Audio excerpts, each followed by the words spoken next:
سلام به همتون. تو این قسمت قرار بریم سراغ یکی از جالبترین نظریه‌های اندرو هوبرمن در زمینه اراده انسان. کسی که توی چند سال اخیر یکی از تاثیرگذارترین آدم‌ها تو حوزه مغز و سلامت و روان انسان بوده. اگه هنوز اسم اندرو هوبرمن به گوشت نخورده، باید بگم استاد دانشگاه استنفورد و پادکستش میلیون‌ها نفر دنبال کننده داره.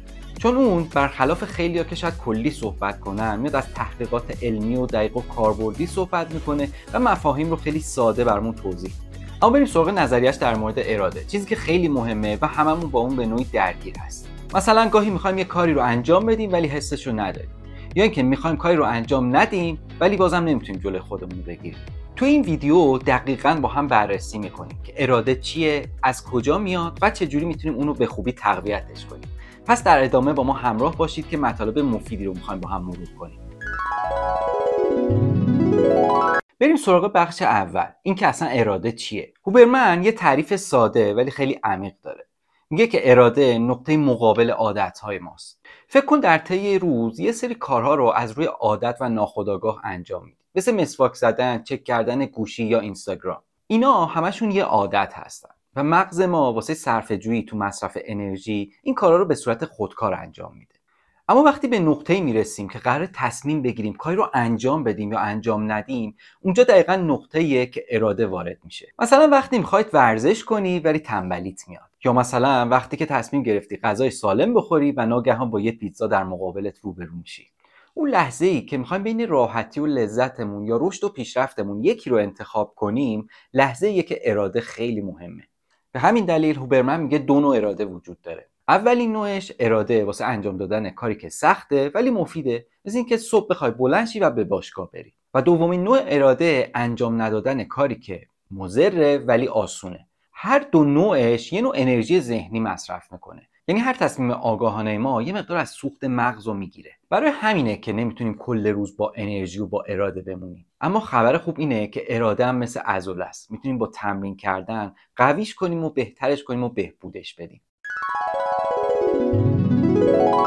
بخش دوم پیش نیاز اراده است، چیزی که شاید تا حالا نشنیده بودیم. هوبرمن میگه داشتن یه اراده خوب پیش نیازهایی داره. مثلا وقتی نخوابیدی یا ذهنت درگیره، حرف زدن از اراده خیلی بی‌معنیه. خیلی از ماها گاهی ممکنه که فکر کنیم ارادهمون ضعیفه، اما واقعیت اینه که گاهی خسته ایم و از لحاظ جسمی و روحی آماده نیستیم. خواب و استراحت کافی و تغذیه مناسب از پیش نیازهای مهم داشتن یه اراده قوی هستن. مثلا اگه 2 شب خواب خوبی نداشته باشی، اینکه بخوای بعدش به فعالیت ورزشی سنگین یا فعالیت فکری خیلی قوی داشته باشی، تقریبا شانسی نداری و عملکردت بسیار ضعیف خواهد بود.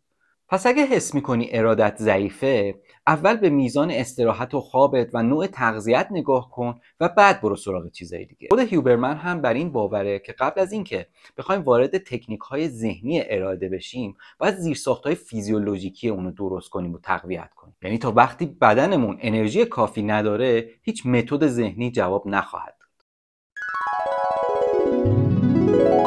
بریم سراغ بخش سوم و این پرسش که آیا اراده ما محدوده؟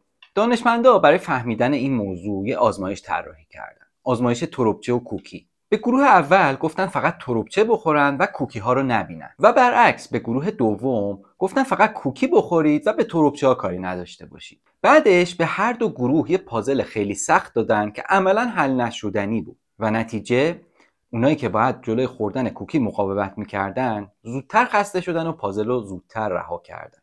حالا این یعنی چی؟ یعنی هر بار که از ارادهمون استفاده میکنیم یه بخشی از انرژیمون کاهش پیدا میکنه و تحلیل میره. دانشمندا اون موقع فکر کردن که دلیل این موضوع کاهش گلوکوزه، همون قندی که سوخت اصلی مغزه. ولی تحقیقات جدیدتر چیز جالبتری گفت، اینکه باور خود ما هم در اراده خیلی میتونه تاثیرگذار باشه. یعنی اگر باور داری که ارادت محدوده، ممکنه خیلی سریعتر خسته شی. و اگه باور داشته باشی که میتونی بهتر ادامه بدی، مغزت هم عملکرد بهتری خواهد داشت. به عبارت ساده تر میتونیم بگیم اراده ما علاوه بر این که تابع مسائل جسمی و فیزیولوژیکی میتونه باشه، تابع ذهنیت و باور ما هم هست. حالا بریم سراغ بخش چهارم و ببینیم مرکز اراده تو مغز ما دقیقاً کجاست. اینجا میرسیم به بخش علمی تر ماجرا. هیوبرمن توضیح میده که بخشی از مغز به اسم Anterior Mid Cingulate Cortex یا به اختصار AMCC مرکز اصلی کنترل اراده است. این بخش مسئول تصمیم گیری در شرایط سخت و ادامه دادن زیر فشار ذهنی زیاد. حالا خبر خوب چیه؟ اینکه پلاستیسیتی این بخش خیلی زیاده و این یعنی ما میتونیم با تمرین کردن بهبودش بدیم و قوی ترش کنیم. تحقیقات نشون داده که تو آدمای موفق، ورزشکارا یا کسایی که فعالیت ذهنی زیادی دارن این قسمت خیلی قوی تره. در مقابل آدمای افسرده یا کسایی که فعالیت ذهنی کمی دارن این ناحیه کمتر فعاله و چندان قوی نیست. یه تحقیق جالب هم روی سوپر ایجرها انجام شده، یعنی افرادی که بین 60 تا 90 سال هستن اما مغزشون عین جوانها کار میکنه. مشاهده کردن که مغز اون افراد هم این ناحیه بسیار فعاله و قوی کار میکنه. پس میتونیم نتیجه بگیریم که اراده یه مفهوم روانی ثابت نیست، بلکه یه ساختاریه توی مغز که میتونیم اونو رشدش بدیم، قویش کنیم و بهبودش بدیم. حالا بریم سراغ بخش پنجم، تمرین‌های تقویت اراده. تو این بخش 5 تا تمرین مهم ارائه میشه که به ما کمک میکنه اراده‌مون رو به خوبی تقویت کنیم. تمرین اول ورزش‌های هوازی یا کاردیو هست. تحقیقات نشون داده فعالیت‌های هوازی مثل دویدن، شنا یا دوچرخه سواری میتونه روی قسمتی از مغز که برای اراده خیلی مهم هست و راجع بهش صحبت کردیم تاثیر خیلی زیادی داشته باشه. به طوری که حتی در افراد بالای 60 سال هم این تاثیر به خوبی مشاهده شده.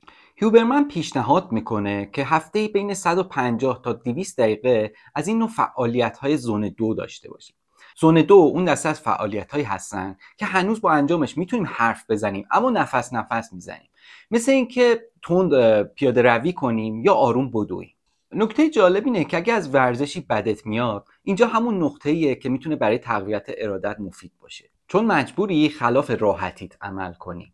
ارادت دقیقاً اونجایی رشد میکنه که نمیخوای کاری رو انجام بدی اما سعی میکنی که اون کارو هر جوری شده انجام بدی. تمرین دوم فداکاری‌های کوچیکه، میکرو ساکریفایسز. یعنی چی؟ یعنی اینکه بیایم کارهای کوچیکی رو انجام بدیم که کم کم باعث میشن مغزمون به تلاش‌های بیشتر شرطی سازی بشن. مثلا اگه همیشه 1 ساعت مطالعه می‌کردی، این دفعه سعی کن 5 دقیقه بیشتر مطالعه کنی. یا اگه تو باشگاه حرکات خاصی رو میزدی، سعی کن یه حرکت به اون حرکات اضافه کنی. یا اگه گوشیت رو سریع چک میکردی و ریلزهای اینستاگرامت رو میدیدی، سعی کن اول یه کار مهمتر رو انجام بدی بعد به اون بپردازی. این کارهای کوچیک شاید به ظاهر کم اهمیت به نظر برسن، اما روی اون قسمت از مغز که واسه اراده خیلی مفیده میتونن تاثیر زیادی داشته باشن. همین عادتهای کوچیک باعث میشن بدن زیر فشار و در شرایط سخت بتونیم تصمیمات بهتر و بزرگتری رو بگیریم. اما تمرین سوم چالش‌های بی‌پایانه. هیوبرمن میگه کارهایی که پایان مشخصی ندارن بهترین تمرین واسه اراده، مثلا یادگیری یه زبان جدید، یادگیری یه موسیقی یا حتی کار کردن روی پروژه خیلی طولانی. وقتی با چنین کارهایی خودمون رو درگیر میکنیم به ذهنمون یاد میدیم که سختی پایانی ممکنه نداشته باشه و این بخشی از مسیر فرایند رشد و اراده ماست. این نوع طرز فکر در بلند مدت یک سرمایه ارادی برای ما ایجاد میکنه. تمرین چهارم تجربه چیزهای جدیده. یکی از ویژگی‌های افراد موفق اینه که دائما خودشون رو در معرض تجربه‌های مختلف قرار میدن. مثلا یه هدف تازه، یه مهارت جدید یا یه محیط متفاوت. هر بار که کاری رو انجام میدیم که مغز ما قبلا تجربهش نکرده، مغزمون رو از حالت خودکار در میاریم و اون لحظه هایی هستن که اراده ما رشد خواهند کرد. پس هر وقت که فکر کردی زندگی تکراری شده، بدون که بهترین موقعیت واسه شروع یک کار تازه است. تمرین پنجم مواجه شدن با استرس و برگشت از اونه. هیوبرمن میگه استرس همیشه هم بد نیست. هر وقت که با یه موقعیت استرس‌زا مواجه میشیم و میتونیم موفقیت از اون عبور کنیم، به ذهنمون این پیام رو میدیم که آره من از پسش برمیام. این حس طبیعتاً قدرت ارادهمون رو چند برابر خواهد کرد. اما دقت کنید که اینجا منظوری نیست که خودمون رو عمدن تو استرس‌ها و بحران‌های شدید قرار بدیم. همین که از پس استرس‌های زندگی بر بیام، ازشون فرار نکنیم و باهاشون مواجه بشیم و مسائل رو حل کنیم و از اونها عبور کنیم، این میتونه کافی باشه. اما بریم سراغ بخش ششم این ویدیو، اینکه باید مراقب افراط باشیم. گاهی آدما به این ایده تقویت اراده اینقدر علاقه‌مند میشن که ممکنه در اون افراط کنن و وسواس زیادی به خرج بدن. به طوری که میخوایم همه چیز رو کنترل کنیم، حتی احساسات و لذت هامون. هیوبرمن اینجا هشدار میده بهمون که باید خیلی مراقب باشیم، چون اراده مثل عضله است. اگه بیش از حد بخوایم بهش فشار وارد کنیم ممکنه آسیب ببینه. یعنی همونجور که اراده برای بدن و جسممون ضروریه، برای ذهنمون هم کاملا لازمه. و باید بدونیم که هدفمون از تقویت اراده یه زندگی خشک و بدون لذت نیست، بلکه اینه که به خوبی زندگی کنیم اما بدونیم که آگاهانه چه کارهایی رو داریم انجام میدیم.